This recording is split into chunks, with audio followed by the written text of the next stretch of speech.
หวังไคมู่พระเอกสเปคเจียเจียการันตีความหล่อขมเข้มเอสเปรสโซวันนี้เราจะมารีวิวซีรีส์จีนที่ไปตามเก็บให้ครบคอลเลกชันกันค่ะ ปี 2024 ชื่อเรื่องภาษาอังกฤษคือ Rise Again The Tale of ซูหยุนหลงหรือการกลับมาของซูหยุนหลงส่วนชื่อภาษาจีนคือ我叫ซูหยุนหลงจื้อตงชันใจฉีเรื่องนี้เป็นตัวละครสนับสนุนเป็นแนวต่อสู้เพื่อความยุติธรรมเรื่องย่อก็คืออัจฉริยะทางธุรกิจซูหยุนหลงต้องเผชิญกับการทรยศหักหลังเมื่อจางเฟิงลูกชายของประธานบริษัทล่อลวงภรรยาและวางแผนทำลายชื่อเสียงหลังจากถูกโยนลงแม่น้ำซูรอดชีวิตมาได้โดยบังเอิญและใช้นามแฝงว่าอูโกเริ่มต้นชีวิตใหม่ในฐานะลูกเขยผู้ยากไร้ของเจ้าของร้านก๋วยเตี๋ยวเขาทำงานอย่างไม่รู้จักเหน็ดเหนื่อยเพื่อสร้างชีวิตใหม่และสาบานว่าจะเอาชนะจางเฟิงและทวงคืนตำแหน่งในโลกธุรกิจเรื่องถัดไปชื่อเรื่องภาษาอังกฤษคือ Just Fall in Love หรือแค่ตกหลุมรักส่วนชื่อภาษาจีนคือใต้ฉิวเผาโฮ我省南เฉิน白月光นางเอกรับบทโดยหวังหยุนเป็นแนวดราม่าโรแมนซ์เรื่องย่อก็คือซื่อหยินตกหลุมรักกู่หานฉีเจ้านายของเธอแต่ความสัมพันธ์นี้กลับถูกทดสอบในงานเลี้ยงซื่อหยินถูกตระกูลกู่ทำให้ลำบากใจและอับอายขายหน้าซื่อหยินจึงตัดสินใจสืบทอดธุรกิจของครอบครัว3 ปีต่อมาซื่อหยินใช้ความพยายามก้าวขึ้นเป็น CEO ของ Boxing Group กู่หานฉีพยายามขอให้ซื่อหยินยกโทษให้วิกฤตของเหตุการณ์จะเป็นอย่างไรต่อไปเรื่องถัดไปชื่อเรื่องภาษาอังกฤษคือ Pass Through She Really Changes Husband หรือการเดินทางข้ามเวลาเธอเปลี่ยนสามีจริงๆส่วนชื่อภาษาจีนคือชวนเย่จือซ่าเจียวฮวนฟูนางเอกรับบทโดยหม่าเล่อจีเป็นแนวนางเอกหลุดเข้าไปในนิยายเรื่องย่อก็คือเฉินซูฉีบังเอิญตกไปอยู่ในพล็อตเรื่องทางโทรทัศน์และเปลี่ยนจากบทบาทสมทบที่น่าเศร้าในตอนแรกกลายเป็นเจ้าเห็นโชคชะตาเมื่อต้องเผชิญกับความเฉยเมยของลู่เหยียนเซิงและแผนการสมคบคิดของเฉินชูเหมียนเฉินซูฉีจึงอาศัยความสามารถในการคาดการณ์และตอบโต้อย่างชาญฉลาดเธออำลาชีวิตเก่าอย่างเด็ดขาดและต่อสู้เคียงข้างกับฉีหยือยักษ์ใหญ่แห่งห้างสรรพสินค้าเธอไม่เพียงโดดเด่นในสนามรบทางธุรกิจที่ดุเดือดเท่านั้นแต่เธอยังสร้างบทใหม่อันแสนหวานของเธอเองด้วยเรื่องถัดไปชื่อเรื่องภาษาอังกฤษคือ Affectionate Seduction หรือรักลึกซึ้งส่วนชื่อภาษาจีนคือเฉินฉิงโย่อินนางเอกรับบทโดยเหยาหยิวเฉินเป็นแนวสืบหาความจริงเรื่องย่อก็คือพ่อแม่ของหลินยู่ซีถูกฆ่าตายตั้งแต่เธออายุได้6 ขวบและเธอต้องติดอยู่ในสถานเลี้ยงเด็กกำพร้าเนื่องจากการตายของพ่อแม่เกี่ยวข้องกับตระกูลโจเธอจึงได้แต่งงานกับโจหยานจิงบุตรชายคนที่2ของตระกูลโจหลังจากความเข้าใจผิดและอุปสรรคมากมายในที่สุดเธอก็ได้คบหากับโจหยานจิงเรื่องถัดไปชื่อเรื่องแปลไทยคือ The Dark Lady สุดเท่และเจ้าชู้ส่วนชื่อภาษาจีนคือฟู่เฮฟูเหรินซ่าโย่เหลียวนางเอกรับบทโดยหันยู่ถงเป็นแนวดราม่าโรแมนซ์เรื่องย่อก็คือ3 ปีก่อนตระกูลจีถูกใส่ร้ายพ่อแม่เสียชีวิตและพี่น้องของพวกเขาถูกพรากจากกันจีหนิงแอบเข้าเป็นในตระกูลฉินในฐานะจีอันและเข้าหาฉินเซิ่งคู่หมั่นของเธอแต่แท้จริงแล้วเธอกำลังวางแผนแก้แค้นฉินอยู่เฉินความพยายามลอบสังหารเมื่อ3 ปีก่อนล้มเหลวและ3 ปีต่อมาเธอจึงลงมือทุกวิถีทางเพื่อยึดครองรากฐานของตระกูลจีอย่างไรก็ตามในเกมแก้แค้นนี้ตัวการที่แท้จริงกลับกลายเป็นบุคคลที่ไม่คาดคิดเรื่องถัดไปชื่อเรื่องภาษาอังกฤษคือ Pick him up on the beach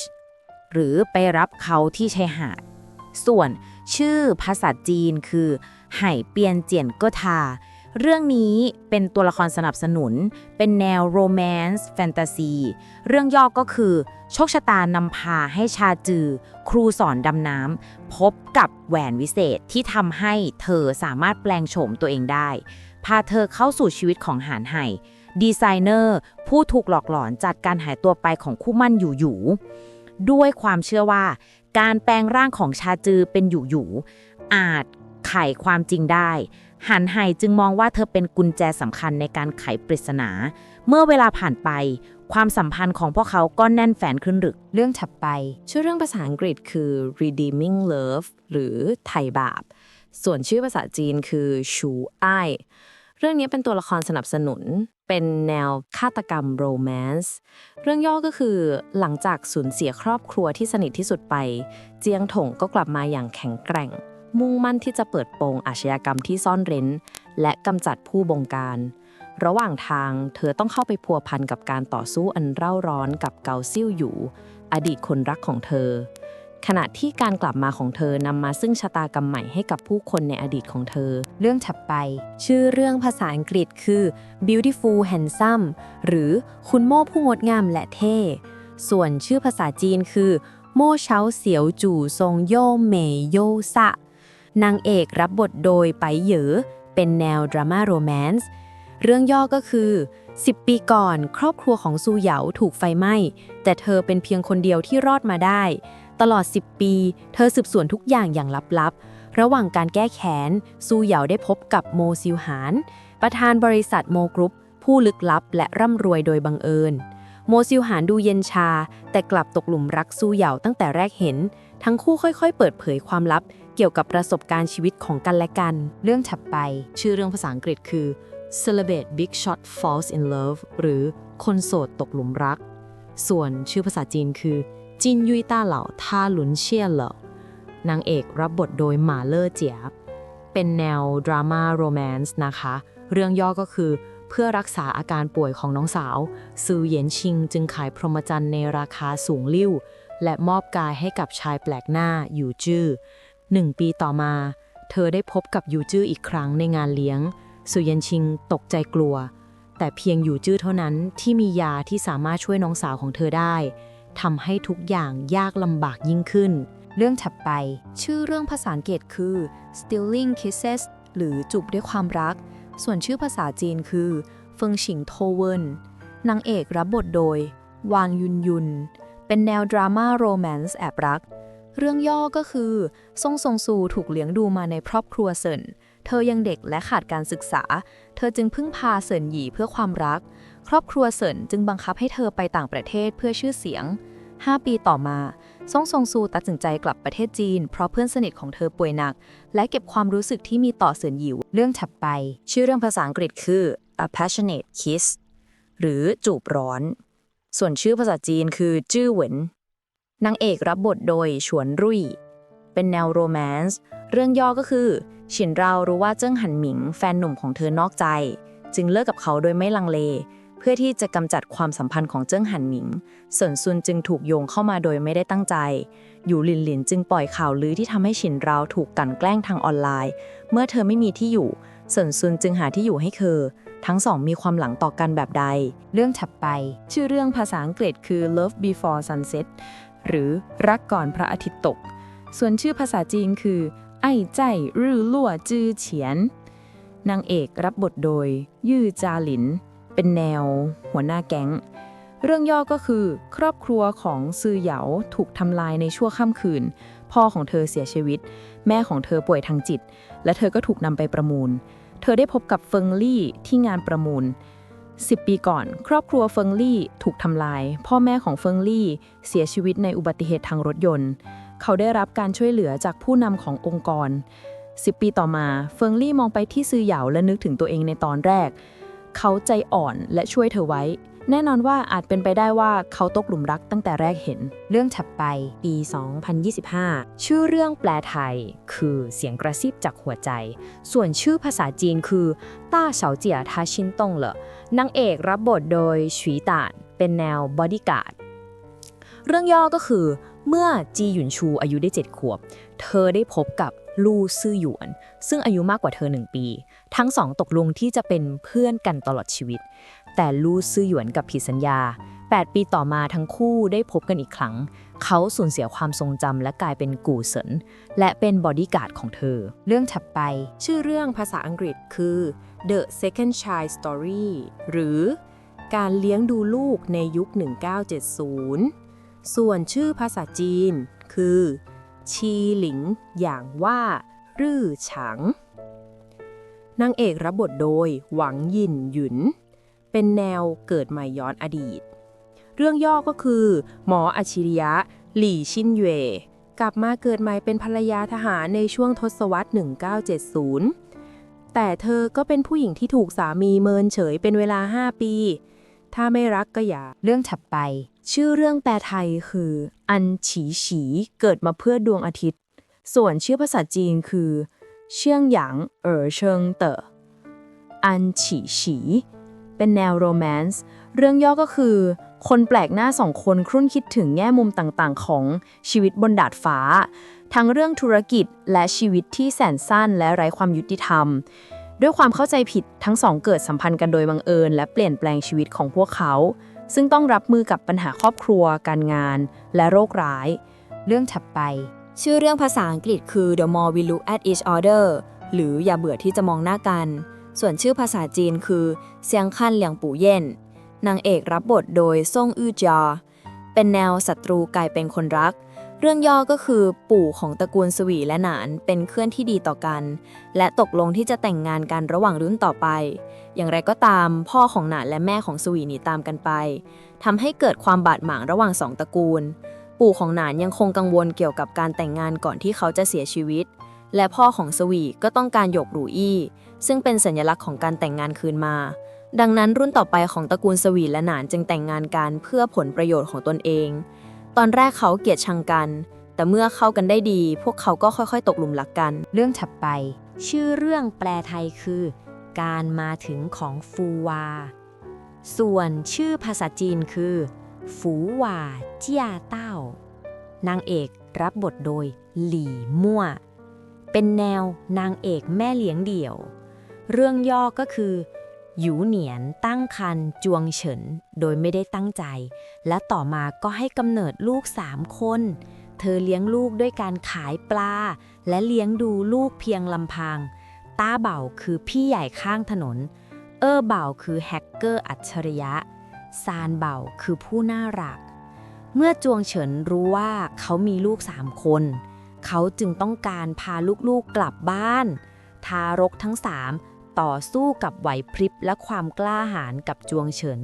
ก่อเรื่องราวสุดฮาสารพัด เรื่องถัดไป ชื่อเรื่องภาษาอังกฤษคือ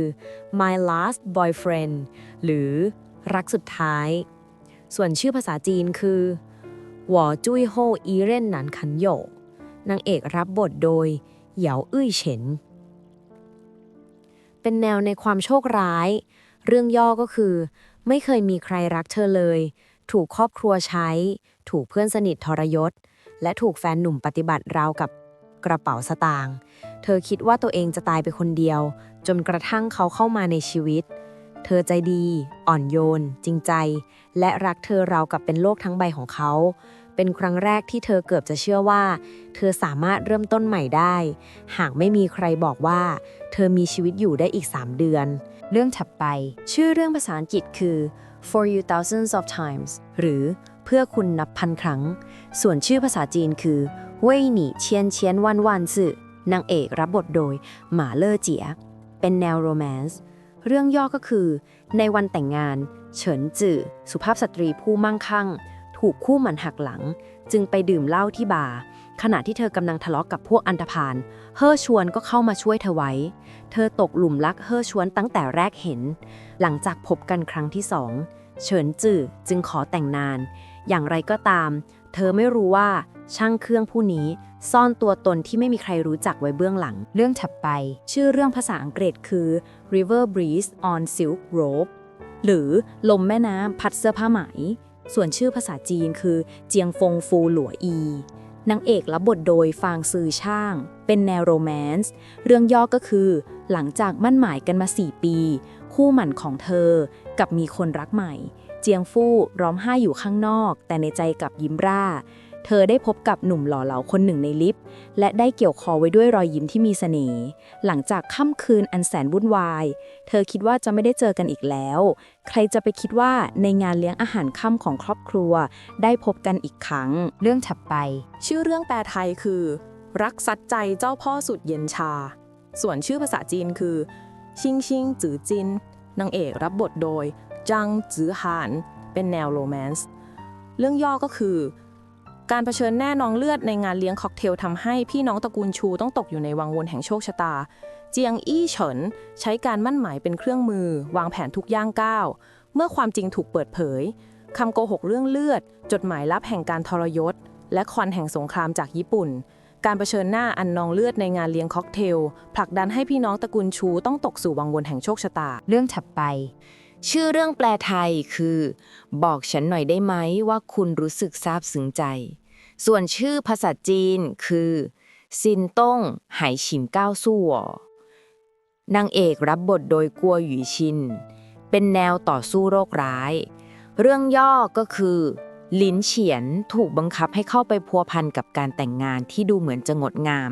แต่กลับเย็นชาเพราะผลประโยชน์ของครอบครัวเธอแต่งงานกับฟู่อยู่ชวนทายาทผู้มั่งคั่งตอนแรกความสัมพันธ์ระหว่างทั้งสองนั้นห่างเหินราวกับเส้นขนานทว่าเธอได้รับการวินิจฉัยว่าเป็นมะเร็งระยะลุกลามลินเฉียนเลือกที่จะปล่อยให้ชีวิตของเธอเบ่งบานด้วยแสงสว่างอันเจิดจ้าในระยะเวลาอันสั้นเรื่องถัดไป ชื่อเรื่องภาษาอังกฤษคือ Inescapable Scorching Love หรือรักหนีไม่พ้นส่วนชื่อภาษาจีนคือจื่ออ้ายหนันเถา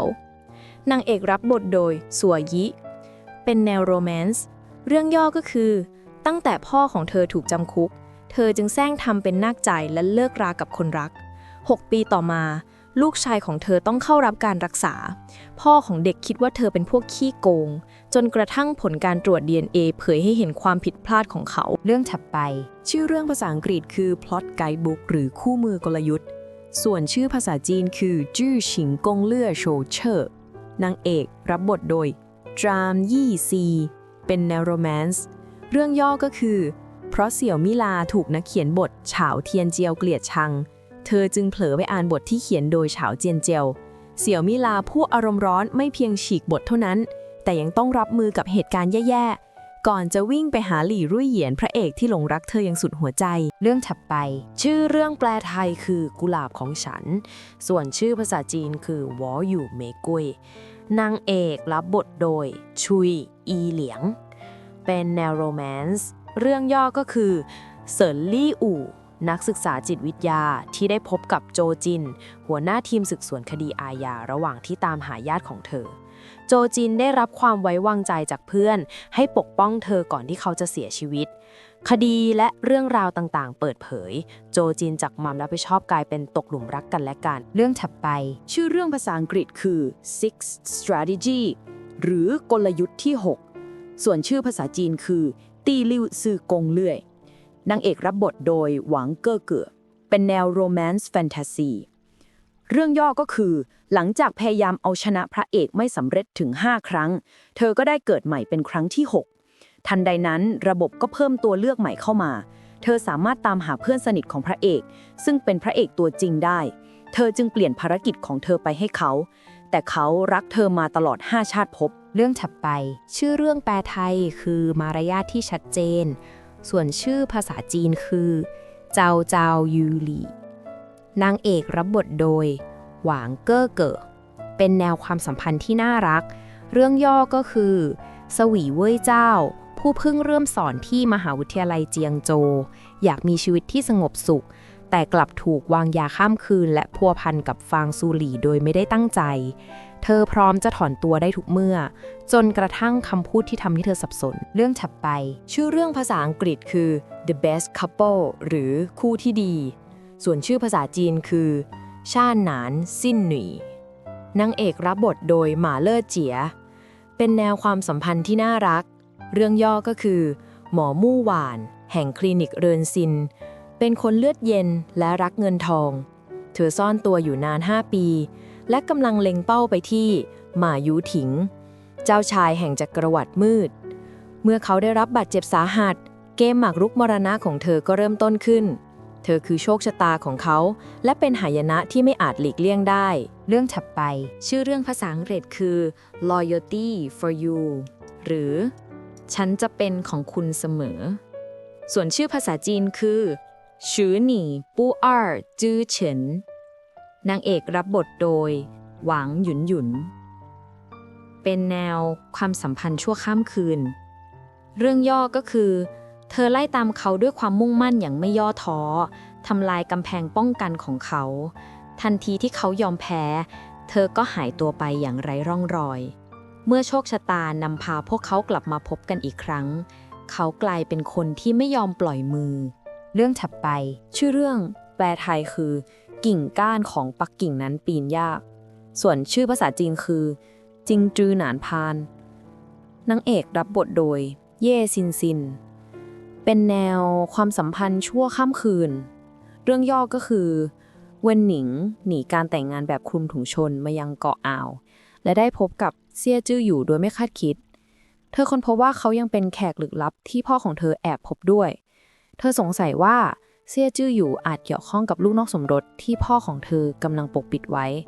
จึงวางแผนเข้าหาเขาด้วยเจตนา เรื่องถัดไป ชื่อเรื่องภาษาอังกฤษคือ Forbidden Heartbeat in the Office หรือเขาทำร้ายหัวใจ ส่วนชื่อภาษาจีนคือทาฟันกุยชินต้ง